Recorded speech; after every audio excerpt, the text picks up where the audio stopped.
Well, hopefully you're watching this video before doing the reading. If you did the reading, it's alright, but I think this video will provide some context.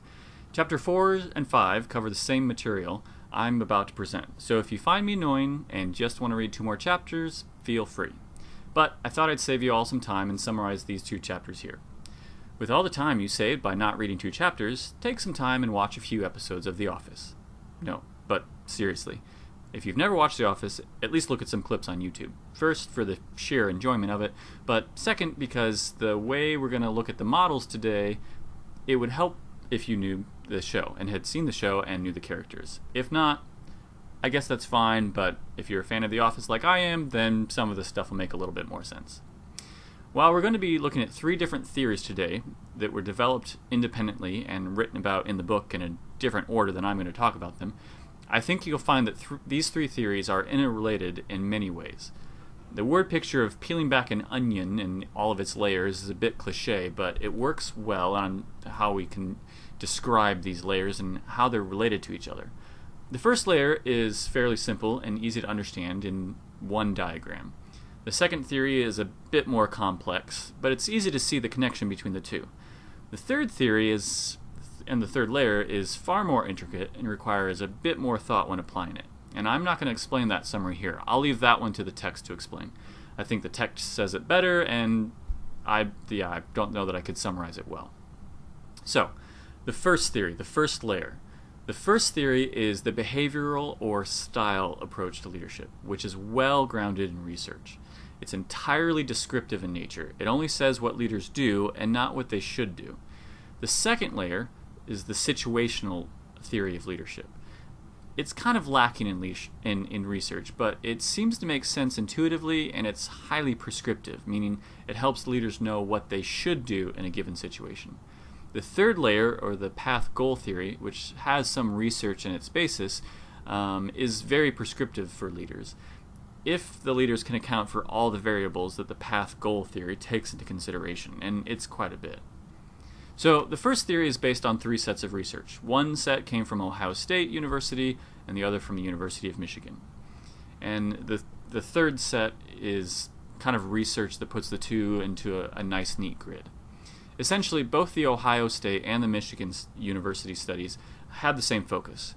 What was the behaviors of the leader? And they arrived at the same conclusion. Both studies looked at how the leader focuses his or her energy. Well, the studies were conducted in the 40s, so mostly how the leader focused his energy, but anyway. They determined that leaders focus on tasks or relationships. Task-focused leaders were all about goals, objectives, and the end result. Relationship-focused leaders were all about follower or employee satisfaction, relationships, and ensuring a sense of belonging in their companies or organizations. However, neither study determined that leaders were either or, meaning leaders could be both task-focused and relationship-focused.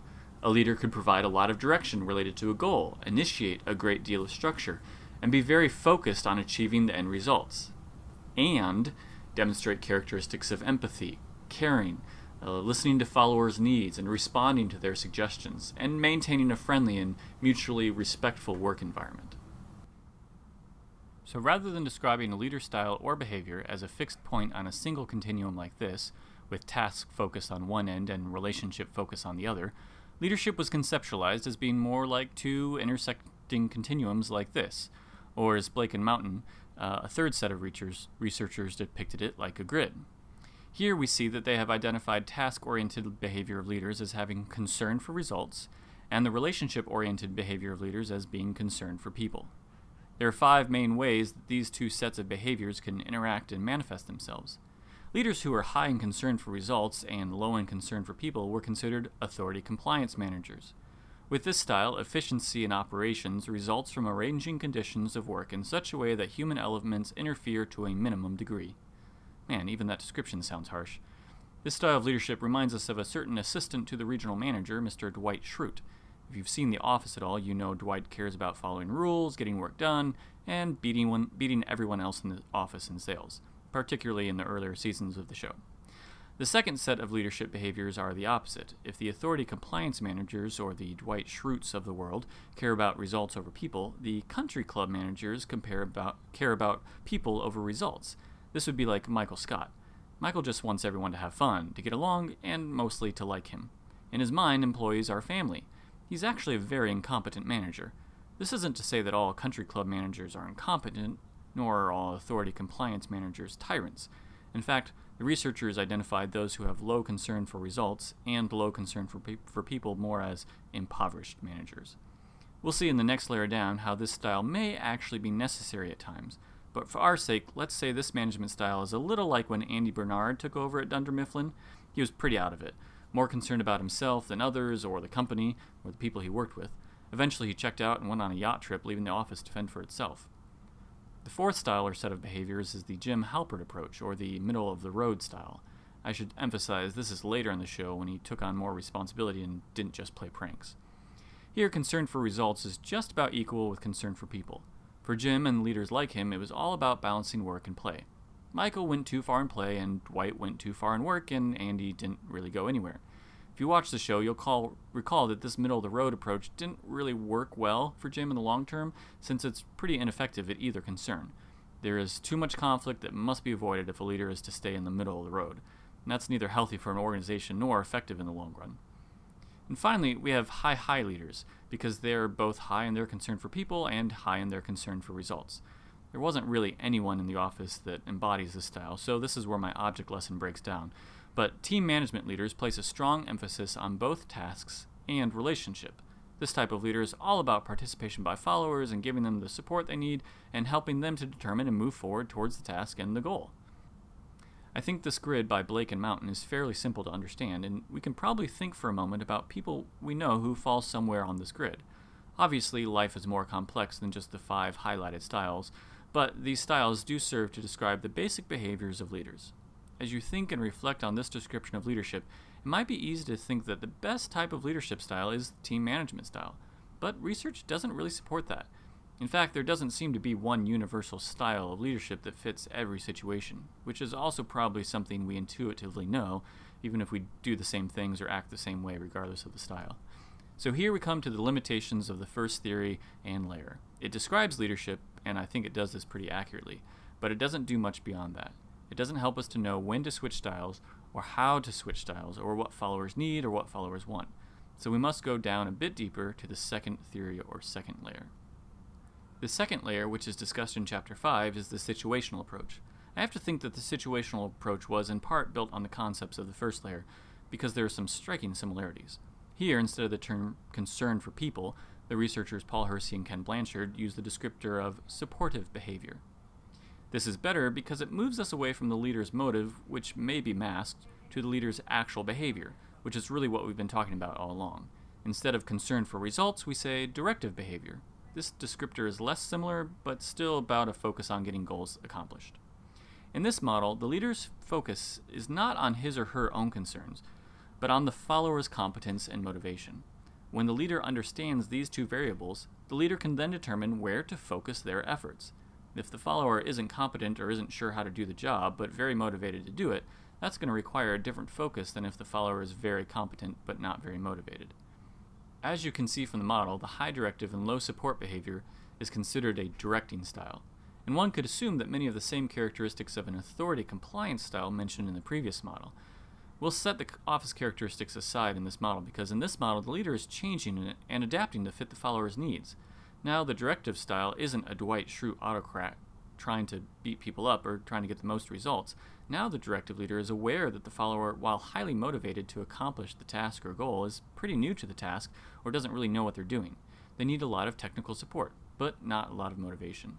So the leader responds appropriately by providing technical support and not wasting energy trying to emotionally support or encourage the employee to try harder, because the employee or follower is already highly motivated. They just need to be taught how to do it. From there, the model moves up to the coaching style. This is for when the follower is lacking both in motivation and in competence. Every math teacher I've ever had needed to take this style, because I lacked both motivation and competence. The coaching style is one in which the leader provides a great deal of encouragement and technical support, but the leader still retains the final authority because the follower's technical skill isn't proficient enough yet to meet the goal on his or her own. Next, we move to the supporting style. The follower is learning to be more independent on the technical know-how that's required to complete the specific task or accomplish the specific goal, but here motivation may be wavering, so the leader gives that independence but continues with all the support and encouragement the follower needs to feel competent and make decisions. And then finally we come to the delegating style. Here the leader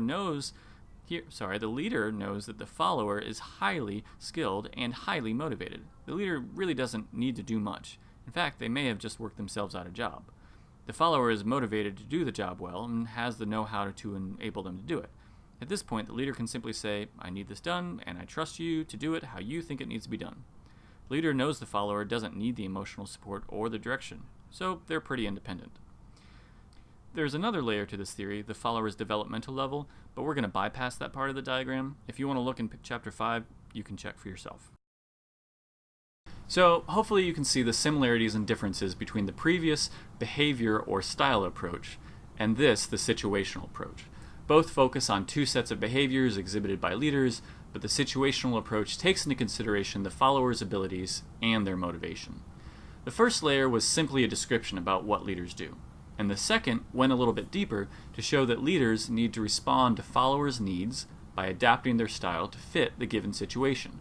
The first approach or layer focused just on the leader. The second also addresses the follower. However, neither approach really takes into consideration how to move the follower from one level of motivation to the next. In fact, one of the weaknesses of situational leadership approach is that it simply assumes that followers' motivation will change based on competence, which doesn't make a whole lot of sense and isn't backed up by research. It's a clever model, and overall it really seems to help leaders know when to be directive and when to just delegate, and it's based on the developmental level of the follower, so it's useful. But we need to go down another layer, and that's the third layer, or the path-goal theory. And we'll leave it up to the text to explain that, as I said. It's more complex than either of these two models, but I think if you keep these two models in your mind as you read about the path-goal theory, it will help make sense of some of the complexity of the path-goal theory. It's complex to say, and it's complex to understand. Do be aware that similar terminology is used in many of the models. Unfortunately, that adds to the complexity, and you'll need to know the difference between the models for the quiz. Another thing that can help sort through the complexity is to keep in mind that the path-goal theory is based on increasing follower motivation by removing obstacles and providing incentives. So read Chapter 6 in the textbook. If you feel that my explanation of either the behavior or style approach and the situational approach is lacking, feel free to go back and read the chapters on it. I believe it's Chapters 4 and Chapters 5. The quiz questions over the two concepts can be answered from just the video or by reading the chapter, but you don't need to read the chapters for the quiz if you don't want. As always, feel free to email me if you have any questions, and I'll see you on the discussion boards.